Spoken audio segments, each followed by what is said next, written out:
Hastanemizde şu anda pandemi polikliniğine COVID şikayetiyle başvuran hasta sayımız günlük 500-600 civarında.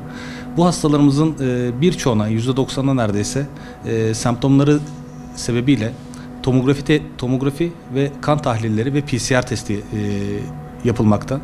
Tomografi ve kan tahlillerinin ortalama hastaya verme süremiz yaklaşık 1 saat civarı. Hani daha hızlı yapamıyoruz. Çünkü tek tomografimiz var. Sadece Covid için ayırdığımız tomografimiz. Onun haricinde kan tahlilleri için zaten daha hızlı çalışma imkanımız yok ne yazık ki. PCR testimiz hemen alınıyor. Zaten Allah'a şükür laboratuvarımızda kurulu artık tam kapasiteyle günlük 500-600 tane sonuç verecek şekilde aynı gün içerisinde ya da en fazla 24 saat içerisinde sonuç verecek şekilde çalışmaya da başladı. Şimdi bu kan ve tomografi sonuçlarını beklerken hastalarımız 1 saat içerisinde dediğim gibi ortalama çıkıyor ve bunların değerlendirilmesi kısa sürüyor tabii. Fakat bu hastalarımızı biz hastane içerisinde ne yazık ki bekletemiyoruz. Onun sebebi de şu, şüpheli hasta geldi, öksürüğüm var diye, ateşim var diye. Fakat Covid değil ama Covid polikliniğine geldi. Ben bu hastaları hastane içerisinde bir bekleme salonunda, kapalı bir alanda bekletirsem, yanına gerçekten Covid pozitif bir hasta gelirse birbirlerine bulaştırma ihtimali olacaktır. Bu hastaların birbirine bulaşını engellemek için enfeksiyon kontrol komitemizle, enfeksiyon hastalıkları uzmanlarımızla yaptığımız toplantılar sonrası bu hastalarımız için birbirine bulaşmayı engellemek için en uygun yolun hastanenin dış kısmında gölgelik bir alanda beklemek olduğuna karar verildi. Bu da üzerine parande çektiğimiz pandemi polikliniğinin hemen önündeki alanda bu hastalarımızı, vatandaşlarımızı bekletiyoruz. Durumu ağır olanlar, nefes darlığı olanlar, ciddi halsizliği olan hastalarımıza zaten iç kısımda müşahede alanlarımız var. Biz bu hastalarımızı burada bekletiyoruz. Dışarıda gölgelik alanda ve açık alanda beklemeleri vatandaşlarımızın sağlığı için, birbirlerine bulaştırmalarını engellemek için şu andaki en uygun yol.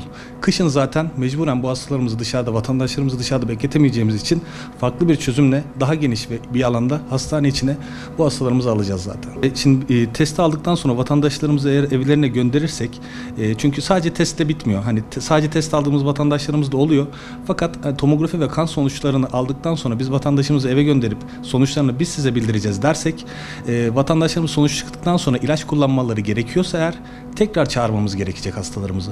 Bu sefer hasta hem hastaneye gelecek, orada bir bulaş ihtimali oluyor. Hastanede değerlendirdikten sonra evine göndereceğiz. Tekrar evden geri çağıracağız. Hani 3 işlem birden yapmış olacak. Bunun yerine açık alanda beklemeleri bu hastalarımızın, bu tür vatandaşlarımızın çok daha uygun olacaktır. Doktor, hemşire, yardımcı sağlık personeli, temizlik personeli dahil bu arkadaşlarımıza birçoğunuzun bildiği üzere Mart ayından beri hiçbir şekilde bir gün dahi izin kullandırmadık. Bunlar her zaman hazır şekilde gelip burada görevlerini yaptılar. Bazı personellerimiz Covid kaptı ne yazık ki. Bu Covid kapan personellerimizin yerine bile diğer Covid kapmayan personellerimizi yerleştirdik. Ayda 12-13 tane nöbet tutan personellerimiz oldu. Ve bu dönemde sürekli riskli alanda çalıştıkları için bu arkadaşlarımız kendi ailelerinden, kendi evlerinden uzak kaldılar birçoğu. Şimdi bu ister istemez bir gerginlik yarattı, bir huzursuzluk, bir mutsuzluk yarattı. Hal böyleyken bu arkadaşlarımız, yani hepsi demeyelim, yani çok az bir miktarı belki de hastalarımızdan gelen, vatandaşlarımızdan gelen bazı anlaşmazlıklardan dolayı ufak sürtüşmeler belki yaşamış olabilirler. Bunların hiçbirinin gerçekten, yani bu canını dişine takıp 7/24 burada çalışan sağlık personelinin hiçbirinin art niyetli olarak yapmış olduğu bir davranış olarak görmüyorum. Bunlar tamamen basit olaylardı. Birçoğu da zaten yönetim olarak bize yansıyor ve birçoğunda zaten orta yolu buluyoruz. Karşılıklı özürler dileniyor. Hani bu dönemde ilk başlardaki gibi, o ilk bizi alkışladığınız günlerdeki gibi hala daha alkışlamanıza, içinizden alkışlamanıza ihtiyacımız var. Hafif bir gerginlik, stres halinde bizim personelimizin göstermiş olacağı tepkilere biraz daha iyi niyetli, biraz daha sakin davranmanızı isteyeceğim. Onun haricinde oluşabilecek her türlü diğer yaşanabilecek kötü durumlarda yönetim olarak biz her zaman vatandaşımızın da yanındayız, sağlık personelimizin de yanındayız. Birinin gerçekten ciddi bir hatası varsa bir personel olarak ben zaten gereken her şeyi yapacağım. Vatandaşlarımıza özellikle hastane içerisinde dikkat etmeleri gereken birkaç husus var. Şimdi ben görüyorum, ben bankaya da gittim, başka devlet kurumlarına da gittim. Vatandaşlarımız hastane dışında çok daha dikkatli davranıyorlar. Hani markette bile çok güzel bir şekilde sosyal mesafeye uyuyorlar, sıraya geçiyorlar. Fakat hastaneye gelince yüksek ihtimal bu stresten kaynaklı, bu heyecandan kaynaklı, acaba Covid miyim düşüncesi kafalarını meşgul ettiği için bu sosyal mesafe kurallarını ihlal ediyorlar. Yani lütfen vatandaşlarımızdan tek ricam şu, hastanede de, diğer devlet kurumlarında da, sokakta da sosyal mesafe kuralı, hijyen ve maske. Bu üç şeye mutlaka çok dikkat etsinler ve özen göstersinler. Çünkü gerçekten onların yardımı olmazsa bu pandemiyi atlatamayız. Hastanemizde yatış sayısıyla ilgili olarak bakanlığın bize vermiş olduğu, Sağlık Bakanlığı'nın hazırlamış olduğu COVID-19 kılavuzuna göre bazı hastalarımızı çiftli yatırmak zorundayız. Yatırıyoruz da. Hastalarımızın yanına yeni hastalar alınıyor. Bu konuda vatandaşlarımızın, yatacak olan vatandaşlarımızın itiraz etmemesini istiyoruz. Çünkü bunların hepsi bize bilim kurulunun önerileri doğrultusunda yaptığımız işlemler.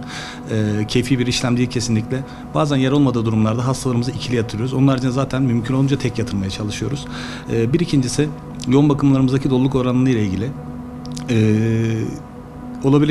gerçekleşebilecek, bundan sonraki dönemde artabilecek hasta sayısını göz önünde bulundurarak bakanlığımızdan talep etmiş olduğumuz, İl Sağlık Müdürlüğü kanalıyla talep etmiş olduğumuz 3. basamak, 3. seviye bir erişkin yoğun bakım, 10 yataklı erişkin yoğun bakım ünitesi de çok şükür valiliğimizin de yardımıyla, desteğiyle ihalesi bu hafta içi tamamlanacak. En geç bir ay içerisinde Allah izin verirse, bir aksilik olmazsa 10 yataklı yeni yoğun bakım ünitemizin de açılışını yapacağız buraya. Sizlere de davet edeceğiz inşallah.